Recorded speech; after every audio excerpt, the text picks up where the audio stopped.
혹시 이런 긴장감 느껴보신 적 없으세요? 성공을 향해 막 달려가고 있는데 마음 한구석엔 뭔가 불안한 거죠. 지금처럼 단순하게 살자니 세상이 뒤처지는 것 같고 더 큰 성공을 줬자니 내가 만든 이 모든 것에 되려 갇히게 될까봐 두려운 마음. 오늘 이야기에서는 바로 이 딜레마의 핵심을 한번 파고들어 보겠습니다. 자, 그럼 문제의 핵심으로 바로 들어가 볼까요? 이 선택은요, 단순하게 살 거냐, 아니면 야망을 좇을 거냐의 문제가 아니에요. 이게 말이죠. 사실은 두 가지 다른 종류의 두려움 사이에서 하는 선택인 겁니다. 한쪽에는 뒤처질지도 모른다는 공포가 있고요. 반대편에는 내가 이룬 이 성공의 포로가 될지도 모른다는 공포가 떡 버티고 있는 거죠. 근데 있잖아요. 진짜 문제는 이게 크냐 작냐 규모의 문제가 아니라는 거예요. 핵심은 바로 통제권입니다. 내 삶과 시간, 그 속도를 결정하는 게 과연 나 자신인지 아니면 다른 무언가인지 바로 그겁니다. 자, 그럼 우리가 도대체 어떻게 하다가 이 통제권을 잃고 스스로를 가두는 걸까요? 이른바 가짜 제국을 만드는 그 과정을 한번 자세히 뜯어보겠습니다. 이 가짜 제국이라는 게 뭐냐면요. 바로 이런 거예요. 겉보기엔 굉장히 화려하고 근사하죠. 하지만 그 속을 들여다보면 단 한순간도 멈출 수 없는 움직임으로 겨우겨우 유지되고 있어요. 그러다 보니까 내가 막 강력하다, 파워풀하다 이런 느낌보다는 끝없는 의무감에 시달리게 되는 거죠. 이 함정에 빠지는 과정이요? 이게 진짜 놀라울 만큼 교묘해서 우리가 잘 알아차리지를 못해요. 모든 건 진전이라는 느낌에서 시작돼요. 캘린더는 꽉 차 있고 수입은 늘어나고 이게 진짜 성공처럼 느껴지거든요. 그러다 관리 단계로 넘어갑니다.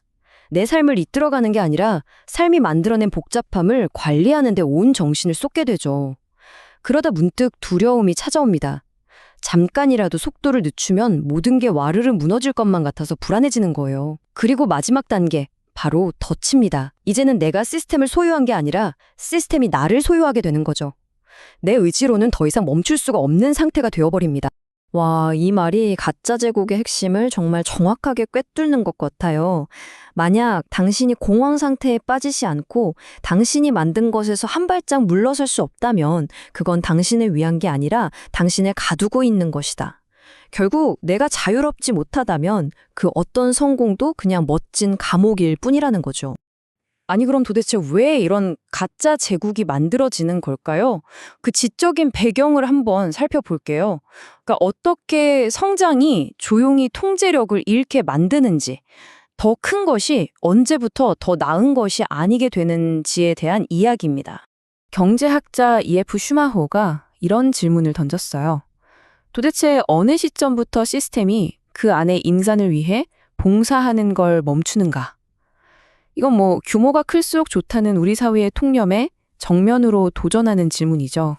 슈마허가 말하는 게 바로 임계점이라는 개념인데요. 모든 시스템에는 감당할 수 있는 복잡성의 한계가 있다는 거예요. 그 한계, 즉 임계점을 넘어버리는 순간 우리는 힘을 얻는 게 아니라 오히려 힘을 잃게 됩니다.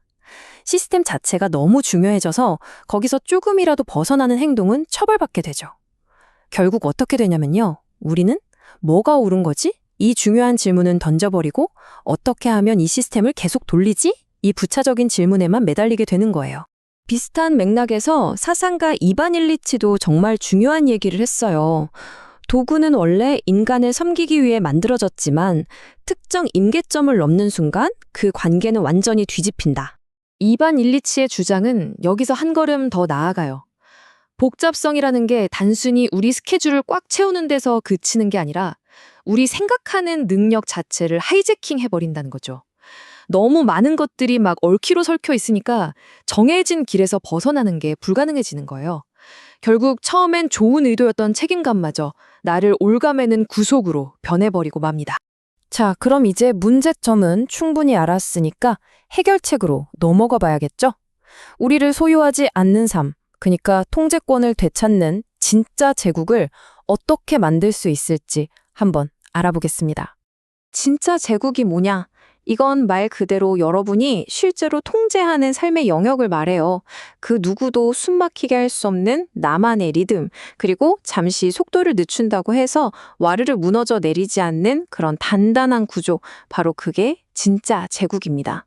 이 둘의 차이는요, 진짜 하늘과 땅 차이예요. 가짜 제국은 끊임없는 움직임이라는 아주 불안한 기반 위에서 의무감을 느끼게 만들지만 진짜 제국은 의도적인 통제라는 단단한 기반 위에서 자유를 느끼게 해주죠. 물론 겉으로 보기엔 가짜 제국이 훨씬 더 화려하고 멋져 보일 수 있어요. 하지만 진짜 차이는 언제 드러나느냐? 바로 멈춰섰을 때입니다. 가짜 제국은 패닉에 빠지지만 진짜 제국은 잠시 쉬어가면서 회복할 힘이 있는 거죠. 이 진짜 제국을 만들려면요, 우리가 좀 불편하더라도 꼭 마주해야 할 진실 3가지가 있습니다. 첫째, 단순하게 사는 건 약한 게 아니에요.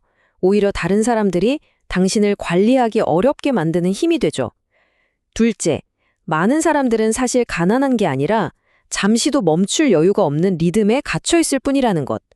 그리고 셋째, 진짜 강력한 제국은요, 조용합니다. 시끄러운 박수갈채가 아니라 묵묵한 지속성에 최적화되어 있기 때문이죠. 자, 그렇다면 이 개념들을 어떻게 우리 삶에 한번 적용해 볼 수 있을까요?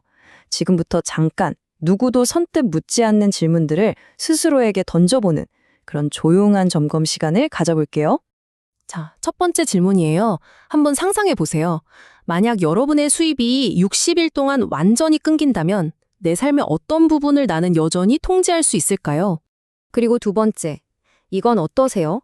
지금 내가 속한 회사나 업계, 이 시스템을 떠나서도 여전히 쓸모있는 나만의 기술이라는 게 있나요?